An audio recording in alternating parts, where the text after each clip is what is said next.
Non, je voulais raconter une histoire à propos de Wabine, puisqu'on n'est pas, on vient d'en parler. Mm.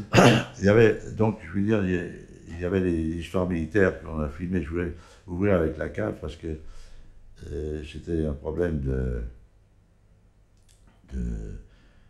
Quand on était au Vietnam, je veux dire, on entendait sans arrêt les hélicoptères. Je veux dire, sans arrêt, sans arrêt, sans arrêt, sans arrêt. Il y avait, je sais pas combien, je crois qu'il y avait 2000 hélicoptères, je veux dire. Mm.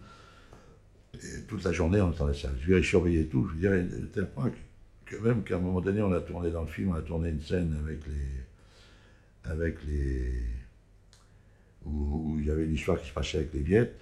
Bon, alors on était naturellement, on était en liaison avec tous les services officiels. Et là, en particulier, on était en liaison avec les militaires vietnamiens, les Arvennes, comme ils disent. Et les Vietnamiens nous avaient dit, bon, puisqu'on fait ça, il va falloir qu'on prévienne bien les Américains, etc., parce que sinon ils vont nous tomber dessus. Et ils avaient amené des gars avec les postes radio, là, pour travailler.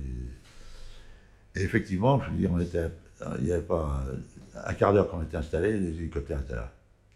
Ils avaient repéré des mecs habillés en noir, ils étaient déjà là. Et bon, heureusement, il y avait des Sud-Vietnamiens qui les ont prévenus. Alors, il y avait, dans le film, il y a un moment donné, il y a une intervention dans un village.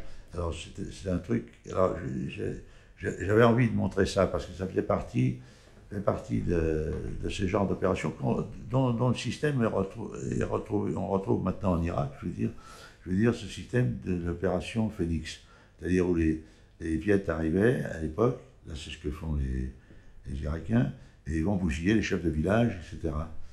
De manière à détruire l'infrastructure, je veux dire, et puis arriver à un moment donné où plus personne n'a envie de se mêler. Alors je voulais montrer ça, et puis de montrer aussi ce côté où les gars avec des fusils interviennent la nuit, creusent des trous, font des barrages, et puis la journée, on arrive avec une arme machine de guerre, etc. Alors, quand on avait fait, je remonte un peu plus loin là, quand on avait tourné dans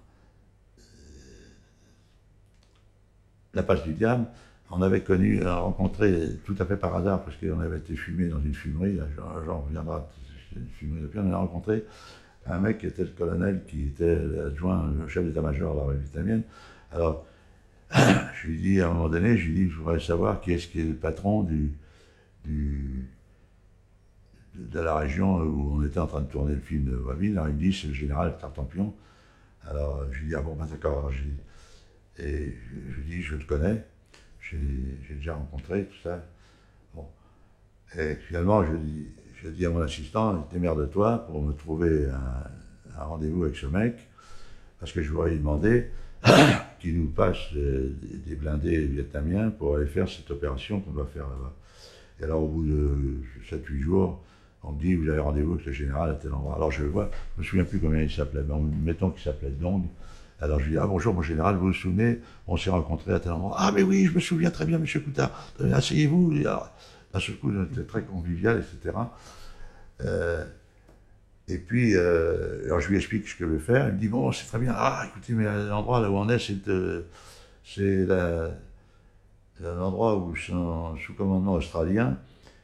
Bon, je vais leur demander quand est-ce que vous voulez tourner ça. Alors je lui explique que entre tel jour et tel jour. Il me dit, bon, d'accord, je vous demande ça, puis je vous fais prévenir par mon aide de camp quand est-ce que c'est. Alors j'ai été content de vous revoir, moi aussi, mon général. Au revoir, mon général. Puis alors, quand je reviens, je revois mon pote colonel. Je lui dis, écoute, c'est quand même marrant. Je l'ai rencontré, je ne l'ai pas reconnu. Il dit, mais c'est normal que tu ne l'aies pas reconnu parce que c'est pas celui que tu connais. Mais l'autre, il m'avait reconnu.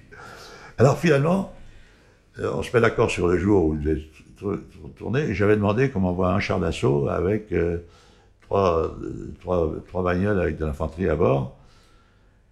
Et le matin, on se ramène, on logeait au Cap Saint-Jacques, et ça se passait à côté pas très loin du Cap. Alors on sort de notre hôtel, on arrive à proximité, d'un seul coup, on voit passer des avions à basse altitude au-dessus de l'endroit où on a tourné, puis on voit une espèce de poussière qui montait du sol. Merde! Et qu'est-ce qui se passe, nom de Dieu? Juste le jour où on doit avoir le blindé qui arrive, il y a un bordel. Et on arrive, et là, il y avait 4 centurions qui étaient là, plus tout un tas de bazar. Alors, il dit, pourquoi il y a tout le monde? Et alors, il y avait un colonel qui était dégagé pour nous parler. Il dit: ah, mais quand on a dit aux Australiens qu'il fallait envoyer un char, il dit: qu'est-ce que c'est que cette histoire-là? On fait jamais l'opération avec un seul blindé. Alors, ils ont envoyé 4 blindés, plus d'infanterie. Et les Vietnamiens qui ne voulaient pas être en reste, ils ont envoyé plein de trucs. Je me suis retrouvé avec une armée au sol. Alors, d'un seul coup, il a fallu. C'est là où il ne faut pas avoir un storyboard, parce que sinon, on est foutu. Ah bah oui. Il faut se dire, bon, alors, il faut que je les fasse tous jouer, mais il faut que je me démerde pour faire l'essentiel d'un truc, et en même temps que je dégage, parce que tout ça était entassé dans la rue. Donc, alors, heureusement, on avait 2 caméras. Alors, j'ai un des opérateurs à qui j'ai dit: voilà, tu vas faire tel et tel plan de coupe, les autres, on va se démerder pour pouvoir faire d'autres choses. Et on a réussi à la fin de la journée à faire un certain nombre de plans. Pas tout à fait ce qu'on aurait souhaité faire, mais on a fait tout ce qui était nécessaire.